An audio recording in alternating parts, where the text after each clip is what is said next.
something that makes you feel enjoyment, right? So whether it's satisfaction, like I think that's a big one for a lot of people, is like being satisfied by the way that like a car wheel actually functions.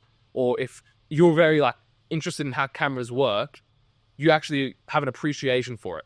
And that comes through enjoyment. Like the more I appreciate something through watching it, the more enjoyment you have because you're intrigued by it. So if you have enjoyment first, you can have a passion for it. Good luck to my ancestors. Hope they're well. Hope they're well. Great little caviar. Very good caviar.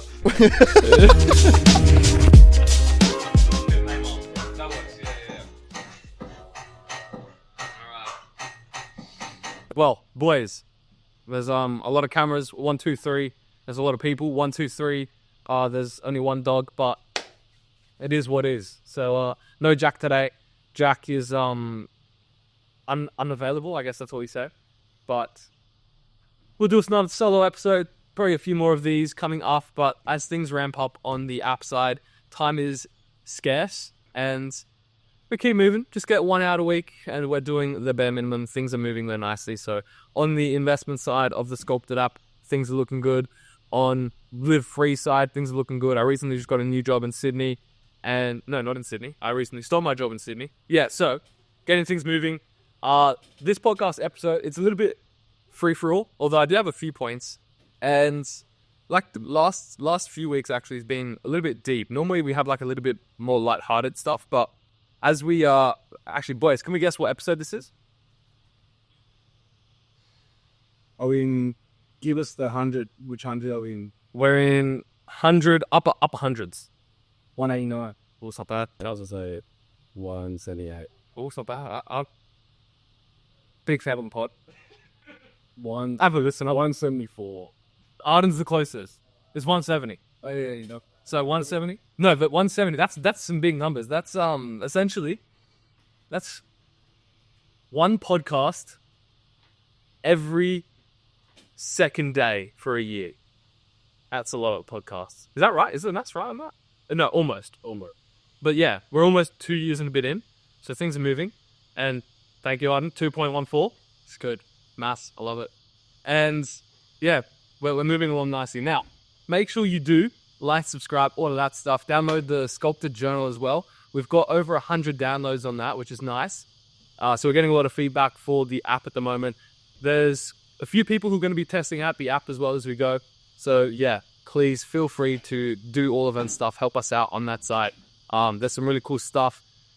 Even these boys, I was telling them just before we started the episode, some really, really cool stuff that we're planning on the like gamification side. So interacting. Actually, boys, I'll give you a quick overview. Like we can actually use this part of the episode to go through what I planned for the app. So product-wise, I actually got a call with Jack after this as well about this. Basically, you belong to a legion. Every single person belongs to a legion, kind of like in Clash of Clans, you belong to a clan, right? Every single person belongs to... Don't smile too much. I love Clash of Clans. I'm a little bit nerdy. Go on. But yeah, you belong to like one group, and then you can do challenges within that group.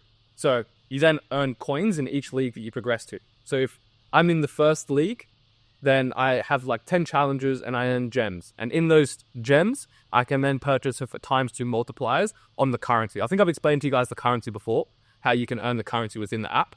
So then you can earn these gems by completing challenges that then essentially boost you or accelerate your growth within the currency. Using that currency, we can then purchase things within the app as well.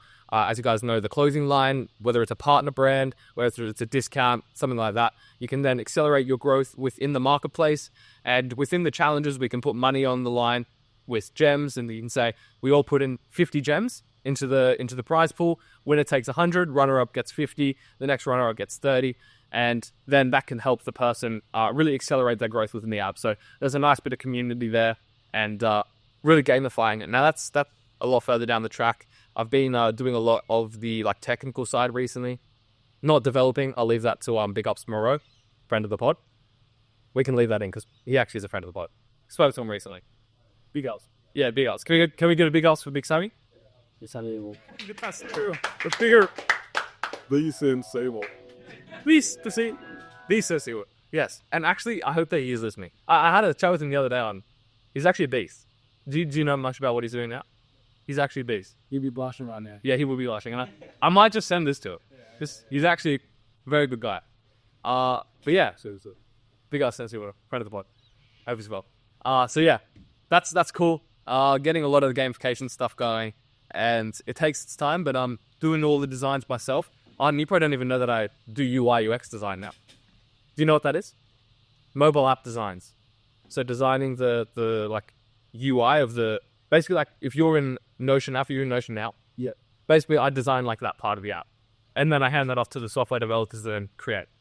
So do you know about Live Free? Yeah. Okay. That was all the thing with the stuff you chuck in the story that Yeah. development new dialogue. Yeah, so I do that as well. And we're actually trying to get it into Greenpoint at the moment. So we're going to give them access to the first few courses where it's like interactive learning for like tax, things like that you didn't learn in school. So it's going to be like drag and drop things, kind of showing the journey of learning and making it very interactive. So getting that into Greenpoint at the moment, hopefully. I've got a meeting with them on Thursday. And that's like another side project, right? Like I've got 3 big things that I'm working on at the minute. So it's pretty crazy. Oh, for the football app as well. So my new job, we're getting that into Football Victoria. We've got a meeting with Football Victoria soon, which is pretty cool. And then additionally with Football New South Wales, hopefully as well. So we've got some big things in the works. And that's a football app based in Munich. Recently started working there. And I'm doing their designs, doing a bit of their sales stuff. And like they are the best. They've been able to help me from day one with the SCULPTED app. I've been editing their podcast as well for a few months now. And yeah, big ups Andy. He's been on the podcast before. Very, very big friend of the pod. So yeah, things are moving well, which is nice on that side. And as soon as we get investment for the SCULPTED app as well, that's when I can transition into full-time on the app. And that's when I also need to move to Sydney. So as I said, actually, Charles, would you move to Sydney? Well, I moved to Sydney. Yeah. Like right now. Yeah. If I'm paying. Really? If I'm paying. That's a big question. I mean, Yeah. Told Alfie last time, I said it's coming. okay. Yeah. Any thoughts? Anyone? The offer's there. Potentially. Yeah. Potentially. 2-bedroom apartment. I pay for everything. Yeah. Any takers? Like I said, there's potential, but it's unfinished business. I haven't think about that before I make a decision. The offer's out there. That's not really just a what I like. For me, it is. I put Alfio in there. I told him last time that you're coming with me. Damn, so you got 3 airballs in a row. No, 4 jacks. Oh, yeah, well, fuck. It's not great. Although I do have one in Brisbane. I was going to move to Brisbane, but I don't know if that's possible.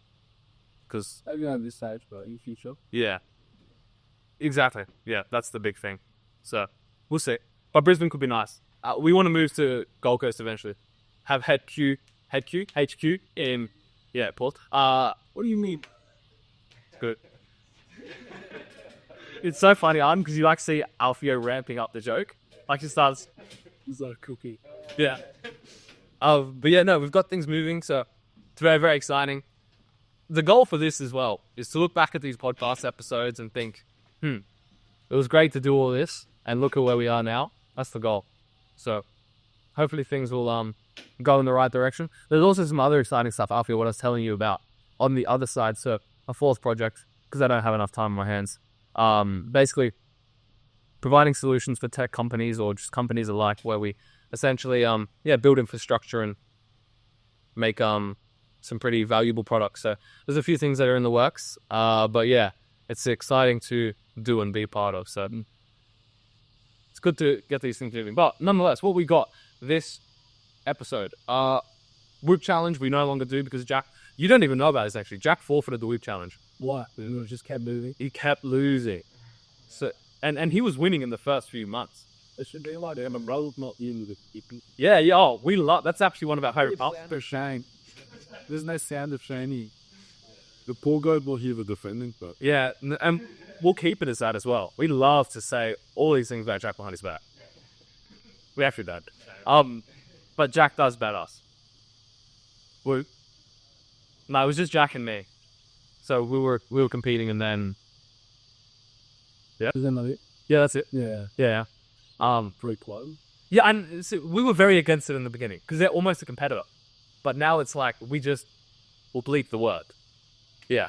So Because what we're going to do now in the future, like once the Sculpted app is running, we'll do a Sculpted app challenge every single episode. Who's winning? Who's got the most CP points? And then make things work that way. So, yeah. Oh, message. Yeah. It'll be very cool to see how that progresses with the app as well. But yeah, no more Whoop challenge. We won't really go through any segments because we don't have too much time today. But I've got a little query for the room. Can everyone please put their right hand up? Now put it up a little bit higher. Why didn't you give 100% the first time? Good one. Well, I've heard that before. Damn it. Before. Okay. Yeah. I did steal it. Wasn't that guy with the deep weight? Oh, he's got the deep. Tang. I just saw like a guy giving a speech. I did that speech. That guy who was in a hot tub was speaking, Possibly. no Tony. Oh, yeah. You remember you're gonna cut? No, big ass, because he's definitely a friend of the pod as well. He can come on. Yeah, he can come on right here and you set his face. No, he's a big fool. You're like God, holy girl. What is his name? Tony Jones. So Tang. Yeah, it is. Sorry, Tang. I think it is. I know who you mean. Tang Robin. No.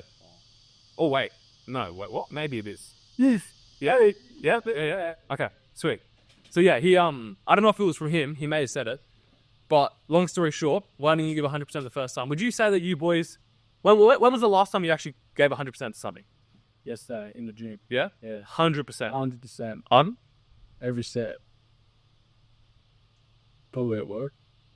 Stacking those shells and all that? No. Yeah, probably. What was the action? Ripping those Excel spreadsheets. Do you do the planning for everything? Okay. Who's that guy? So then another Excel guy. I'm up. They get you on a few spreadsheets for us. I've been ripping the spreadies as well. No diddy. But yeah. Is that crazy? Is that cut in the spreadsheet? No, that's fine. But yeah, no, I could definitely run some spreadsheets through you. I'm a big fan of the spreadsheets. But yeah, 100%. Probably when I was saving money to go to Europe. Now I give 100% to that. I was dedicated. I was going to say, I haven't had the 400% fully ceased the trip, just bizarre. And Yeah, you've been a little bit twanky lot. this gym session, Oh, okay. Wait, so this session we got a push. yeah, the last couple I've just been like push on, getting back into it, like pushing to the vibe. Yeah. I've been done. Wait. Yeah, it's a while. You should have seen Tim. We caught up with Tim last Tuesday. Tim's legs huge. Yeah, but they've always been. Yeah, that what you. He doesn't fit in my car.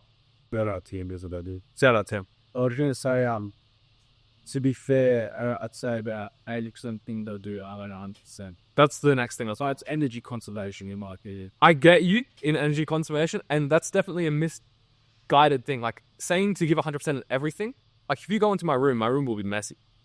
And I'm not going to keep it prestige because to give 100% in other things, you have to also give 20% in other things, and you have to choose what you give 100% in.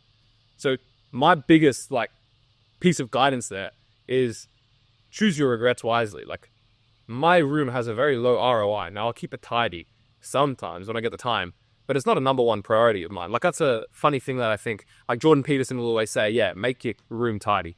Now, if someone is really undisciplined and lazy, that's a good starting point. But for someone who already has the discipline and things to, get that activation energy going, making your room retract more than it actually does in that sense. Sure, it's discipline, but going for a 20-kilometer run when you don't feel like it is also discipline. I'm not saying that that's also the equally weighted equivalent, but if you want to foster discipline, starting with making your bed a nice start. But yeah, choose your regrets wisely also. Well, any thoughts on where you can preserve energy to give 100% in other areas? Anyone? Right.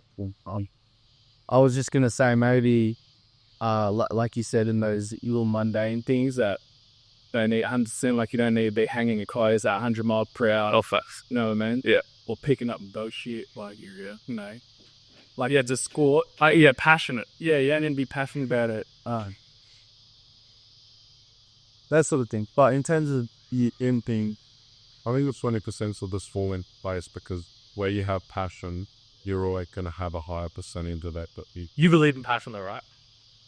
We all know that I hate passion. Talked out. I think.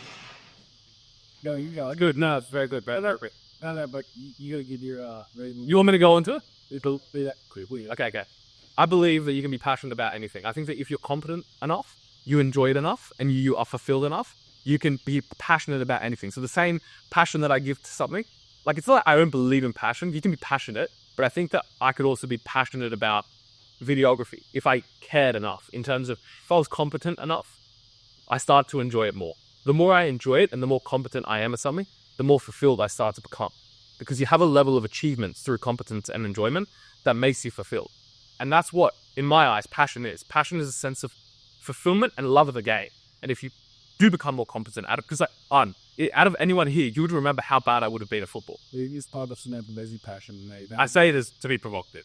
Yeah, but he said that, but then he defined what passion is.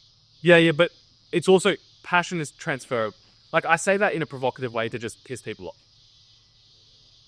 But I mean it in more of a sense that your teeth are looking very wide. Fair play. Yeah. Handy hammer. But yeah, caviar. We call them caviar in the biz. When we go off topic, caviar. Yeah.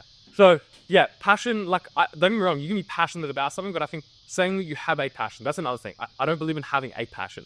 Having a single passion is misguided, in my opinion. Like, you can't just be passionate about one thing and nothing else. My perspective is, if you are passionate about something, you could be equally passionate about something else, just by becoming more competent, enjoyment, and fulfilled. Like, that's what I was saying, Arden. Like, when you knew me as Fat Boy Friday, football wasn't a thing for me. And I didn't love playing football, did I? I basically got bullied into playing football. Yeah. Because then Liam moved next door to me, and then I'm like, I gotta be the goalkeeper because, yeah, Liam's next door to me. And then that grew on. I say, because you never had passion for football, you just like it over your life, like you don't have passion. I think because you're biased because of that one experience. Yeah, I get what you're saying, but then I also do the same thing for video editing. And then I also do the same thing for graphic design. And I just become hyper fixated on being good at something, and then I'm completely okay with never doing it again. Yeah. Like, that's the same with video editing. Like, I had a really good video editing job, and then I'm like, let's just do graphic design and mobile app design now. So, a question for you then. You don't have passion, though even if we're not playing football, we enjoy watching. You don't enjoy watching it. No. What do you like go in your spare time? Because then that would show what you have passion. Like, it's a good point. My only, like, counterpoint to that is the things that I do to find enjoyment, I don't seek enjoyment out of pure enjoyment's sake. So, like, I won't, if you guys want to have fun, you might think, okay, I'm going to do something that provokes fun. Is it? Have fun? We'll keep going. Resume. you go this. Yeah, no, it's not up there, but we get it. So I would say that I don't seek fun as the normal person does. I would say that I have fun as a byproduct. So, like, this for me is very much I was saying to the boys when we first started this. Like, we've had a lot of late nights actually doing the podcast, and a few attacks from some bugs. Yeah, very threatening beetles. Long story short, we've done a few things, and, like, this is the most fun that I have, like, genuinely. But this is also still work for me. But I'm having fun in doing things that are also productive, and that's situational. Like, you guys might not want to do that, and I also don't think that's a bad thing. But for me, I don't seek fun objectively or outrightly. I seek fun through doing things that are more productively taking me to where I want. And that's not to say I don't want fun as well. I do definitely want fun in the future. But for me now, I'm thinking about what gives me the most amount of fun long term. It's not by having the short little stints of fun in between that actually can damage the amount of long-term fun that I can have in the future. Like, what I'm thinking about in 20 years' time, once I'm retired, I have enough money and I can do what I want. Oh, trust me, these boys, every single one of these boys right here, they'll be on my jet ski, they'll be coming around to the dunya, and we'll be having a nice time in Surf Paradise. Like, we'll be having a nice life.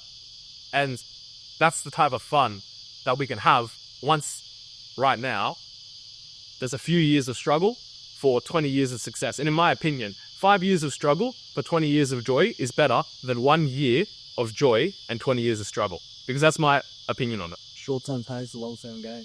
Do you guys think that 1 year of really, really fun time could lead to 20 years of destructive time? Not as a blanket rule, but do you think that that is definitely possible? Oh, Yeah. Well, I remember I said that we had the same idea, and I was like, I think you should still implement balance where, then I tried, but you had no work around the corner. Yeah, sure. So yeah, the idea. Yeah, a year perspective of my perspective early is that make every day fulfilling and appreciate every day. When you're traveling, every day at the high, if there's such a discrepancy between your highs and your lows, keep bringing your highs, your lows up the high standards and enjoy a little day. Make the most of it while still being productive. I think there's a balance.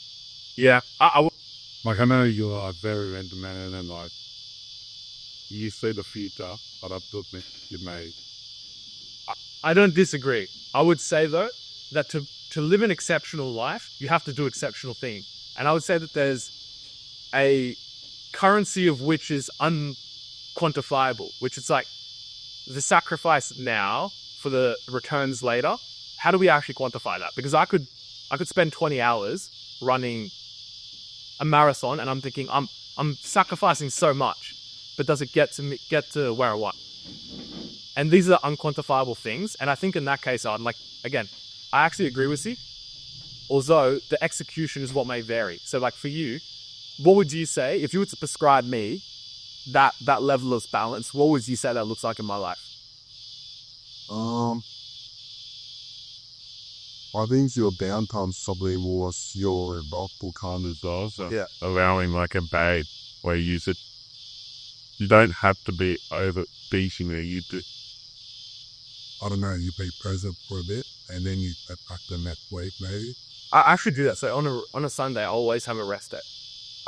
When I say always, like it's far and few at the moment, just because I know that there's going to be a period of time where I'm just really, really hectic. But don't get me wrong, I'll put time for a full day when I can.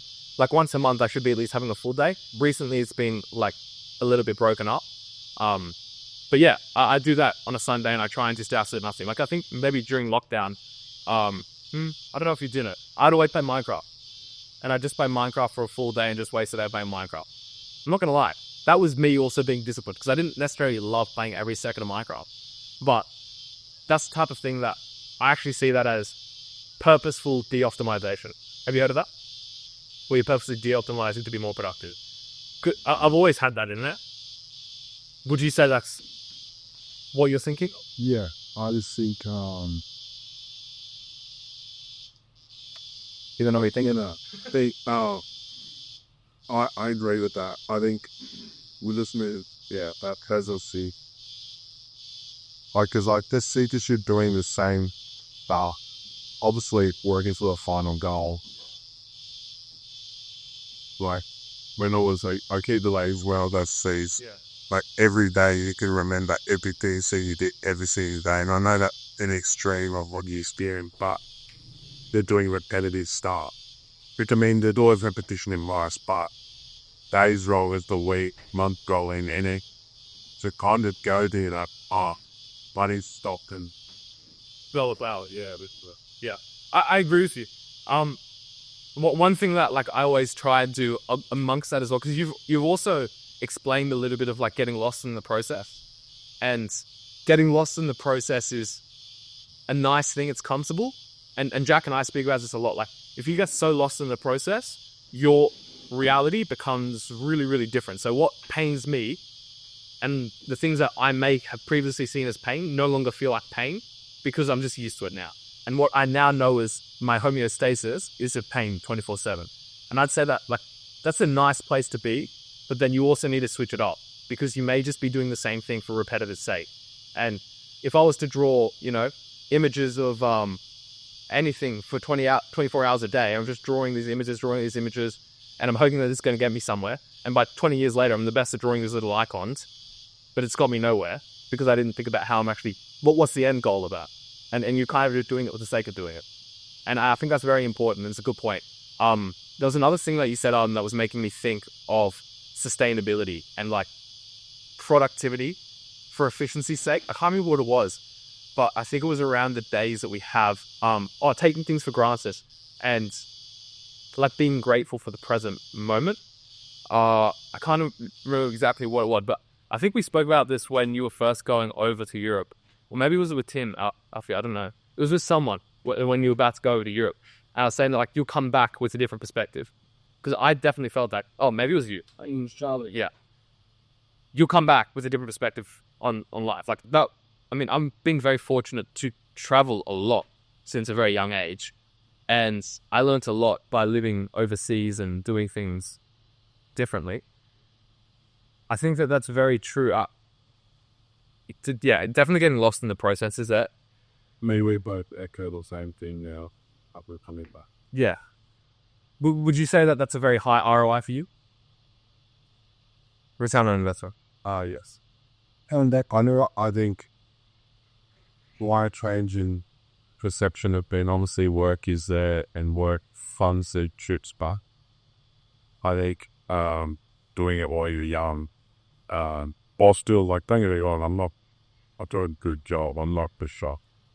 I'm around, but I think, it's good to get that worldly experience to definitely change my perception on gratitude. Well, also, you want to think who you want to have those experiences with as well.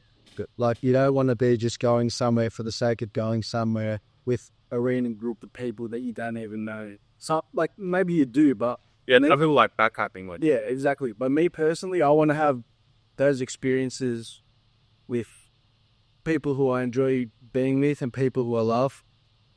And like Arden said, maybe one day I want to have those experiences with my wife and my family and had the funds to be able to do that. And Arden said we wanted to go to Italy with the missus or something. So that's a big thing to think about too. Who the experiences I want are to be shared with. Because who you share them with is probably most of the memory that you like. That's a good point. Yeah, the emotion that you feel with someone. Any last thoughts, comments, queries, questions? I was going to ask, is that passion? So are you basically saying you can be passionate about something until you're good at it? Bloody shit. You could be so enjoyment, fulfillment, and competence. Throughout any of those stages, like if you are incompetent at something, like say if I was incompetent at driving, but I loved watching people drive. That's because I get enjoyment out of doing it. But you don't get enjoyment out of the way that you watch someone like caress a wheel. It's like there's something in it that makes it enjoyment.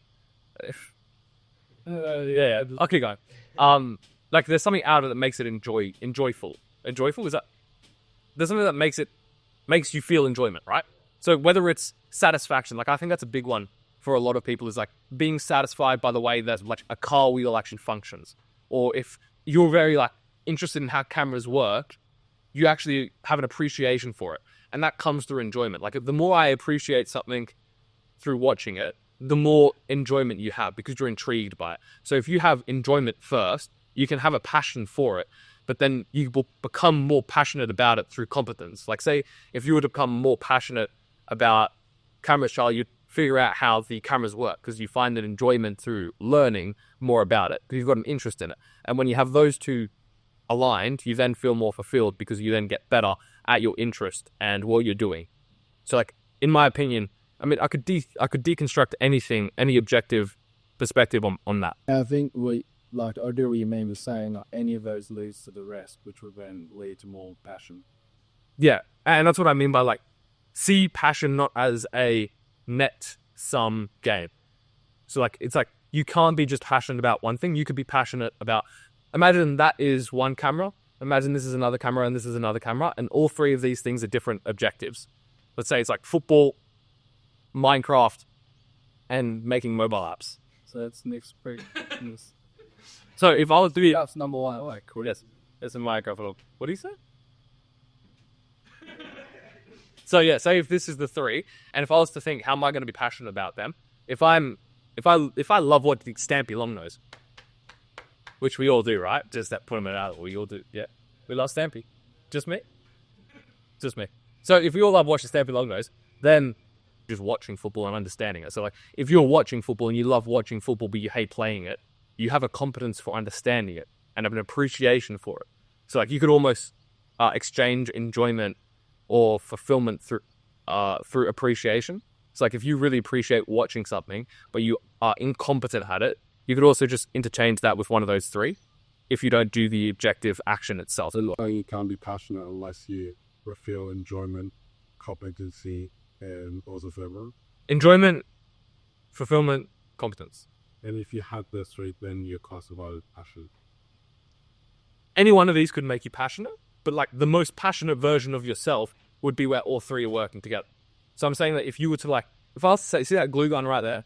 If you were to become the best tradie in the world, the best glue gunner in the biz, and you were passionate about it, outside of like external factors like social proof, money, things like that, things that are like extrinsically motivating you to become objectively good, you'd be like, okay, I really, really like the satisfaction of gluing that thing, you know?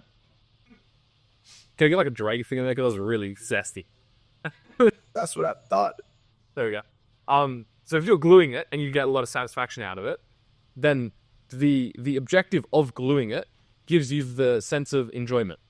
And then if you become really good at it, then you start gluing everything.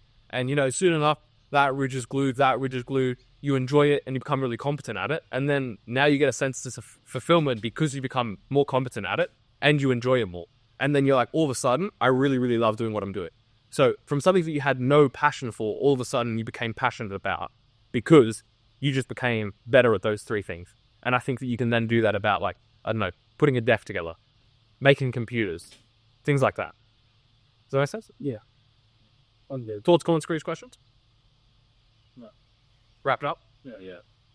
All right. Episode 1. Make sure you like, subscribe, comment, download the Sculpted app, download the Sculpted journal, do all that good stuff. Follow us on YouTube, LinkedIn, podcast, I don't know, the rest. Sorry, Dana, analytics team, we're meant to have a meeting about these call to actions. Actually, after that meeting, I don't know why you didn't get the invite, by the way, but we were speaking about it and how we always forget to do call to actions. Oh, okay. Yeah, we've got to do more call to action. So, call to action: like, subscribe, comment, share. You only forget when I'm not there. I just always You should look at the video. yeah, true at the end. That's forced to action. At the end, although we need to do it like middle and beginning as well. Yeah. Anyways, We'll go send them our music. that's not bad. Copy.